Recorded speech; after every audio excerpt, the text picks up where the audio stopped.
Halo teman-teman, kembali lagi di Infusion Learning. Jadi pada video kali ini kita masih fokus membahas soal-soal SKD teman-teman. Soal ini kami adaptasi ya dari soal-soal sebelumnya. Jadi bentuk soalnya ini sudah bentuk soal paling baru begitu, sudah update lah. Dan ini adalah bagian kedua teman-teman. Bagi yang belum sempat menonton video kami yang pertama, silahkan ada di playlist atau klik tombol yang ada di pojok kanan atas ya. Pada video ini kita membahas soal-soal kemampuan verbal teman-teman. Jadi kemampuan verbal ini juga sebenarnya bentuknya ada 3, ada soal analogi, kemudian ada soal silogisme, yang terakhir adalah soal-soal analitis. Untuk soal analogi sendiri teman-teman, ini bisa kita kategorikan menjadi 3 jenis atau tipe soal yang berbeda. Tipe soal yang pertama itu adalah melengkapi pasangan kata, yang kedua adalah memilih pasangan kata, dan yang ketiga adalah tipe soal analogi ganda.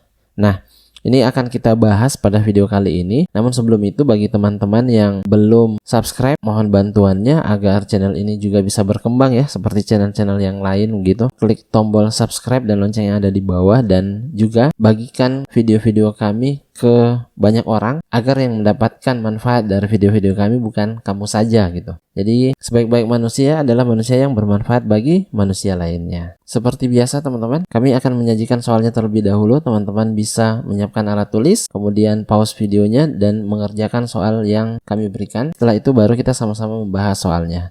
Oke, mari kita mulai.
Oke, soal nomor 1 di sini kita sudah diberikan pasangan kata teman-teman, cerdas dan pintar. Nah, tugas kita adalah memilih pasangan kata yang analoginya sama dengan cerdas dan pintar, yang sesuai dengan kata cantik begitu.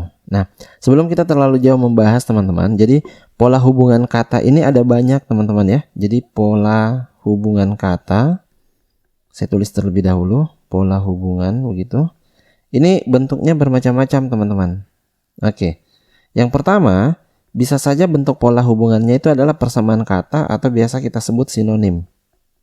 Oke. Yang kedua adalah lawan katanya atau kita sebut dengan antonim. Yang ketiga itu adalah hubungan jenis dari. Jadi kata yang pertama itu adalah jenis dari kata yang kedua. Nah, yang keempat biasanya hubungan sebab akibat teman-teman. Jadi sebab, kata pertama adalah sebab, kata kedua adalah akibatnya. Oke. Dan seterusnya teman-teman, dan lain-lain. Jadi ini bentuknya ada banyak tergantung dari soal yang diberikan. Nah, kalau kita amati soal ini teman-teman, ini kan kita punya kata cerdas dan kata pintar. Cerdas dan pintar ini sepertinya kata yang sinonim teman-teman ya. Jadi ini adalah persamaan kata. Jadi cerdas dan pintar ini maknanya sama. Nah, berarti tugas kita adalah mencari kata yang memiliki makna yang sama dengan cantik. Oke, kita mulai dari opsi atau pilihan jawaban A. Di situ ada kata menawan, cantik menawan. Nah, ini kan kemungkinannya masih bisa ya. Jadi kita tandai terlebih dahulu. Kemudian opsi B, di situ ada rajin. Apakah persamaan kata cantik itu adalah rajin? Tidak ya. Oke, kalau begitu opsi B ini bisa kita coret. Nah, kemudian berikutnya di sini kita punya opsi C, gagah. Apakah persamaan kata cantik itu gagah? Nah, kalau cantik dan ganteng ini ya sama tetapi beda jenis kelamin. Oke, kalau begitu ini bisa kita eliminasi. Nah, kemudian opsi berikutnya ramah. Apakah persamaan kata cantik itu adalah ramah? Tentu tidak, teman-teman. Ini bisa kita eliminasi. Nah, kemudian yang terakhir sabar. Apakah persamaan kata cantik itu sabar? Tidak ya. Berarti ini bisa kita eliminasi. Jadi tinggal pilihan jawaban A. Maka jawaban yang tepat untuk soal nomor 1 ini tentu saja adalah alfa. Oke, saya kira soal ini mudah, kita bisa pindah ke soal berikutnya. Oke, soal nomor 2 teman-teman. Ini masih soal mencari pasangan kata. Jadi kita sudah diberikan pasangan kata antropologi dan manusia. Nah, kira-kira dengan analogi yang sama, zoologi ini atau zoologi ini bersesuaian atau memiliki hubungan yang sama dengan antropologi manusia dengan kata apa di pilihan jawaban. Oke, sekarang kita perhatikan dulu hubungan antropologi dan manusia ini sebenarnya apa begitu. Nah, kalau kita lihat antropologi ini kan adalah cabang ilmu teman-teman yang mempelajari tentang manusia. Jadi ini adalah cabang ilmu. Oke, bisa kita tulis seperti ini saja, cabang ilmu. Nah, kira-kira zoologi ini adalah ilmu yang mempelajari tentang apa? Oke, jawaban yang tepat tentu saja adalah hewan. Oke, bagaimana dengan bumi? Nah, cabang ilmu yang mempelajari tentang bumi itu disebut dengan geologi, teman-teman. Nah, cabang ilmu yang mempelajari tentang bintang itu disebut dengan astronomi. Nah, kemudian cabang ilmu yang mempelajari tentang tumbuhan itu biasa disebut dengan botani. Yang terakhir, cabang ilmu yang mempelajari tentang penyakit itu disebut dengan patologi, teman-teman. Oke, jadi bentuk soal pasangan kata itu ada yang seperti ini, teman-teman ya. Jadi memang pembendaharaan kata ini harus diperbanyak. Oke, kalau misal ada pertanyaan silahkan tinggalkan di kolom komentar, teman-teman. Kita lanjut ke soal berikutnya. Oke, soal nomor 3, di sini kita punya pasangan kata diameter dan lingkaran. Nah, kira-kira hubungan apa yang bisa kita temukan antara diameter dengan lingkaran? Nah, kalau kita perhatikan teman-teman, diameter ini itu adalah sebuah garis yang membagi lingkaran menjadi dua bagian yang sama besar ya. Nah, kalau begitu kita tinggal mencari saja diagonal ini kan garis lurus yang membagi bentuk dua dimensi apa menjadi dua bagian yang sama besar. Oke, kita lihat saja pilihan jawabannya teman-teman. Nah, opsi A di situ ada bola. Bola ini bangun dimensi 3. Tentu saja ini keliru teman-teman. Kemudian berikutnya adalah elips. Jadi yang membagi elips menjadi dua bagian sama besar itu tidak disebut diagonal. Jadi ini juga bisa kita eliminasi. Kemudian trapesium juga tidak ya teman-teman, apalagi segitiga ya. Nah, berarti tinggal satu pilihan jawaban yaitu persegi. Jadi jawaban yang tepat untuk soal nomor 3 tentunya adalah error. Kita pindah ke soal berikutnya ya. Oke, kita masuk ke soal nomor 4. Ini bukan lagi melengkapi pasangan kata tetapi memilih pasangan kata. Jadi melengkapi dan memilih ini dua hal yang berbeda teman-teman. Nah, kita diberikan kata perpustakaan dan buku. Kira-kira hubungan apa yang terbentuk antara perpustakaan dan buku? Oke, dari sini sebenarnya kita bisa melihat bahwa perpustakaan ini adalah sebuah tempat begitu di mana buku ini disimpan. Jadi perpustakaan ini adalah tempat untuk menyimpan buku. Jadi ingat ya, tempat penyimpanan. Oke, kemudian kita perhatikan pilihan jawabannya. Pilihan jawaban A, kita punya kata bandara dan pesawat. Nah, di bandara itu memang bisa ditemukan banyak pesawat teman-teman. Tetapi bandara ini bukan tempat menyimpan pesawat. Kenapa? Karena tempat menyimpan pesawat itu disebut hanggar. Jadi pilihan jawaban A ini bisa kita eliminasi. Oke, pilihan jawaban berikutnya kita punya parkiran dan mobil. Oke, nah mobil itu banyak bisa kita temukan di parkiran. Tetapi tempat untuk menyimpan mobil itu biasanya disebut garasi teman-teman. Jadi untuk opsi B ini juga bisa kita eliminasi. Nah, kemudian opsi C kita punya dapur dan masak. Nah, dapur ini memang sebuah tempat tetapi bukan untuk menyimpan masak begitu teman-teman, tetapi tempat di mana kegiatan memasak itu dilakukan. Jadi opsi C ini juga bisa kita eliminasi. Nah, opsi D di situ kita punya gudang dan barang. Nah, gudang ini adalah tempat menyimpan barang. Nah, ini kemungkinan jawabannya benar. Kita simpan dulu teman-teman. Nah, opsi terakhir kita punya kolam dan ikan. Jadi kolam ini adalah tempat di mana ikan hidup. Nah, biasanya kalau kita mau menyimpan ikan itu biasanya di akuarium teman-teman. Oke, jadi pasangan kata ini sepertinya tidak sesuai dengan konsep penyimpanan seperti perpustakaan dan buku. Jadi bagi kami opsi jawaban E ini bisa kami eliminasi. Maka jawaban yang tepat untuk soal nomor 4 adalah delta. Nah, barangkali ada teman-teman yang tidak sependapat, silakan kita bisa berdiskusi di kolom komentar. Oke, kita masuk ke soal berikutnya. Oke, soal nomor 5 ini seperti soal nomor 4 tadi, teman-teman. Kita diberikan kata restoran dan makanan. Nah, hubungan apa sih sebenarnya yang terbentuk dari dua kata ini?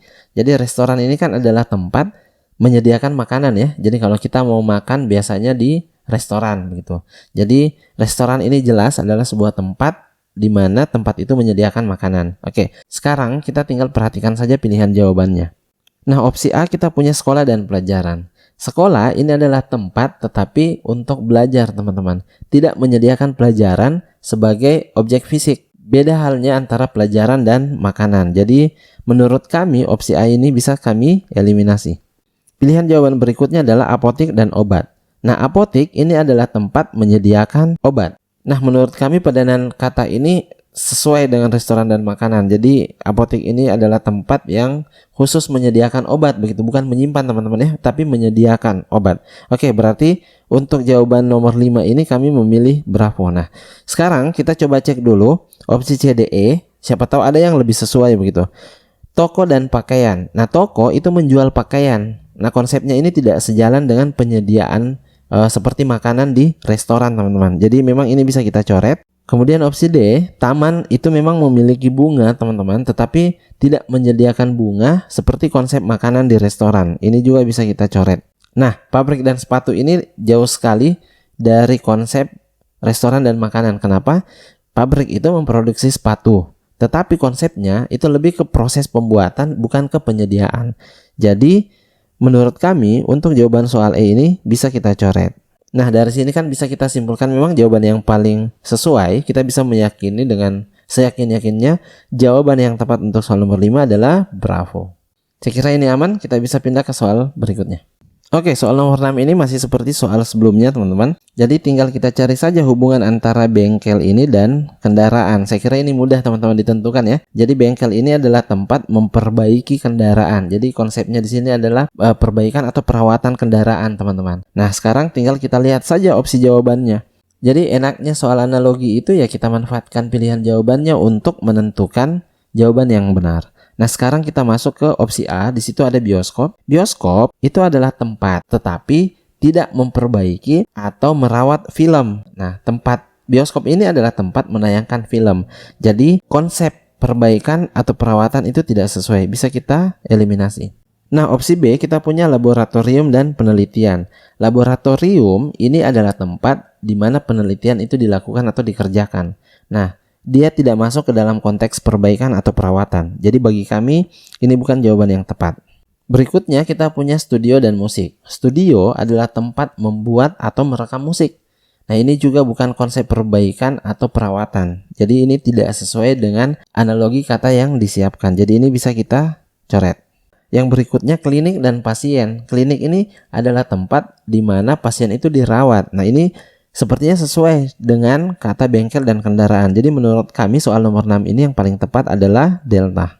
Nah, soal nomor 7 ini teman-teman, ini adalah soal analogi ganda. Ini adalah tipe soal ketiga yang tadi kami sebutkan di awal.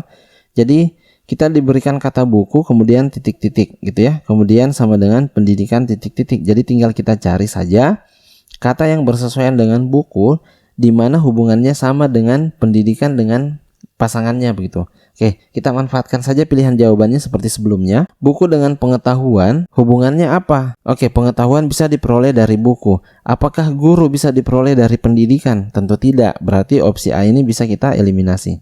Nah, opsi B, kita punya buku dan tulisan. Nah, hubungannya apa? Oke, di dalam buku itu pasti ada tulisan. Nah, di dalam pendidikan apakah pasti ada sekolah? Belum tentu ya. Oke, jadi menurut kami ini juga bisa kita coret. Nah, yang berikutnya adalah buku dan halaman.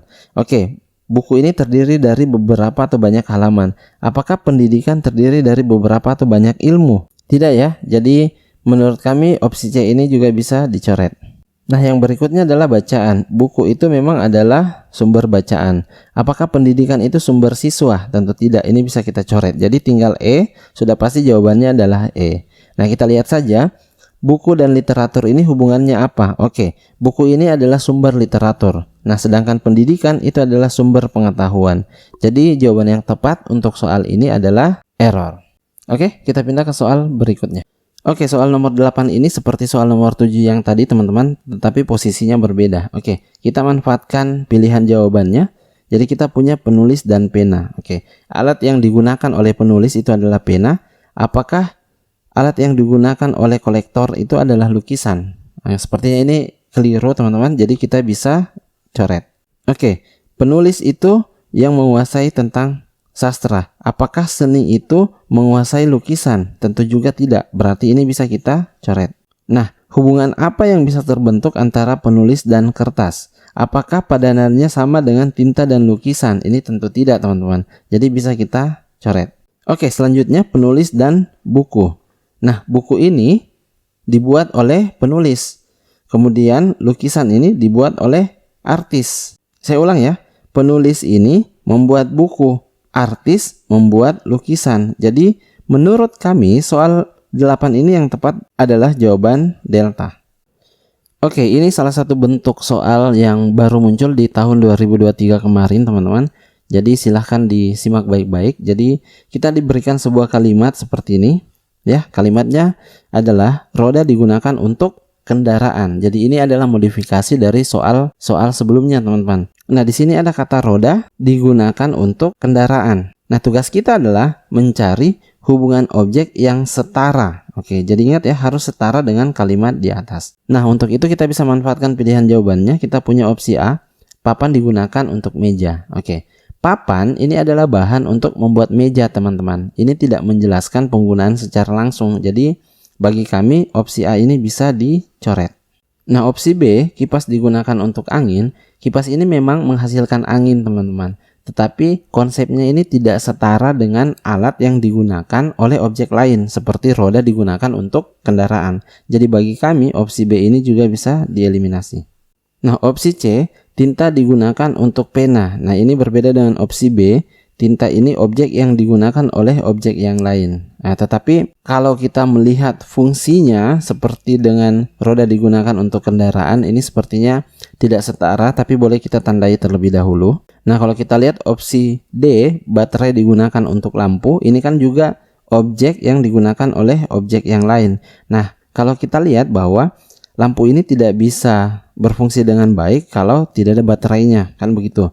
Untuk kendaraan juga tidak bisa berfungsi dengan baik kalau tidak ada rodanya. Nah, ini kemungkinan jauh lebih benar. Tapi kita simpan saja terlebih dahulu. Kita coba bagian E, cangkul digunakan untuk tanah. Nah, ini sudah jelas keliru. Nah, kita dihadapkan oleh dua pilihan jawaban. Kalau kami melihat dari segi fungsi, yang paling sesuai hubungan objek yang setara dengan yang ada di soal itu adalah delta teman-teman. Nah, kita dihadapkan oleh dua pilihan jawaban yang kemungkinan benar, tetapi kalau kami memandang dari segi fungsi, maka jawaban yang paling sesuai itu adalah delta. Silahkan bagi teman-teman yang punya jawaban berbeda, tinggalkan di kolom komentar, kita berdiskusi dengan santun ya. Kita bisa masuk ke soal terakhir. Oke, soal yang terakhir teman-teman, kalau yang nomor 9 tadi masih bingung, bentuknya masih kami sediakan di soal nomor 10 ini. Jadi kayu digunakan untuk perabotan. Kayu digunakan untuk perabotan. Nah, kita akan mencari hubungan objek yang setara dengan yang ada di soal. Oke, untuk lebih detail, kayu ini digunakan sebagai apa untuk perabotan? Nah, kayu ini teman-teman digunakan sebagai bahan dasar untuk membuat berbagai perabotan. Oke, kita gunakan saja analogi itu pada pilihan jawaban yang ada. Opsi A, kita punya kain digunakan untuk pakaian. Nah, kain ini adalah bahan dasar yang digunakan untuk membuat pakaian. Nah, menurut kami ini sudah sesuai teman-teman. Jadi jawaban untuk nomor 10 ini adalah alfa. Nah, kita bisa cek jawaban yang lain ya. Atau kenapa sih pilihan jawaban yang lain keliru? Oke. Opsi B, kita punya plastik digunakan untuk botol. Nah, plastik ini adalah bahan tetapi tidak setara konsepnya dengan bahan dasar untuk pakaian seperti kain. Nah, kita bisa cek pilihan jawaban yang lain ya. Kenapa sih jawaban yang lain keliru begitu? Oke, plastik ini digunakan untuk botol. Oke, memang beberapa botol itu terbuat dari plastik, tetapi kan banyak juga botol yang terbuat dari kaca atau dari bahan lainnya. Jadi menurut kami ini tidak sekuat kain dengan pakaian, teman-teman. Jadi kalau kami sih opsi B ini kami coret begitu. Untuk opsi C, kaca digunakan untuk jendela, tapi kan ada jendela yang terbuat dari kayu begitu, tidak semuanya menjadikan kaca sebagai bahan dasar. Jadi untuk opsi C ini bisa kami eliminasi. Nah, opsi D di situ kita punya batu dan dinding begitu. Nah, dinding ini tidak selamanya ya dibuat dari batu. Jadi batu ini bukan bahan dasar utama untuk membuat dinding. Jadi menurut kami ini juga kurang tepat. Nah, opsi E, besi digunakan untuk rangka. Saat ini sudah banyak menggunakan baja ringan sebagai rangka, teman-teman. Jadi opsi E ini bisa kami eliminasi. Jadi menurut kami yang paling sesuai adalah jawaban alfa. Oke, saya kira itu saja pembahasan untuk video kali ini, teman-teman. Kalau misal ada pertanyaan atau yang kurang jelas, atau mungkin ada yang berbeda jawaban dengan kami, silakan tinggalkan di kolom komentar. Dan juga mohon bantuannya untuk klik tombol subscribe dan lonceng yang ada di bawah, serta bagikan video kami ini sebanyak-banyaknya ke grup-grup teman-teman. Mudah-mudahan teman-teman yang akan menghadapi seleksi CPNS dan sekolah kedinasan di tahun ini dimudahkan oleh Tuhan Yang Maha Esa, Allah Subhanahu wa taala. Karena yakin dan percaya saja teman-teman, tidak ada yang bisa menjamin kelulusan teman-teman. Kami atau siapapun itu hanya berusaha memperbesar peluang teman-teman untuk lulus. Saya kira cukup. Terima kasih banyak atas segala kekurangannya. Mohon dimaafkan. Billahi taufik wal hidayah. Wassalamualaikum warahmatullahi wabarakatuh.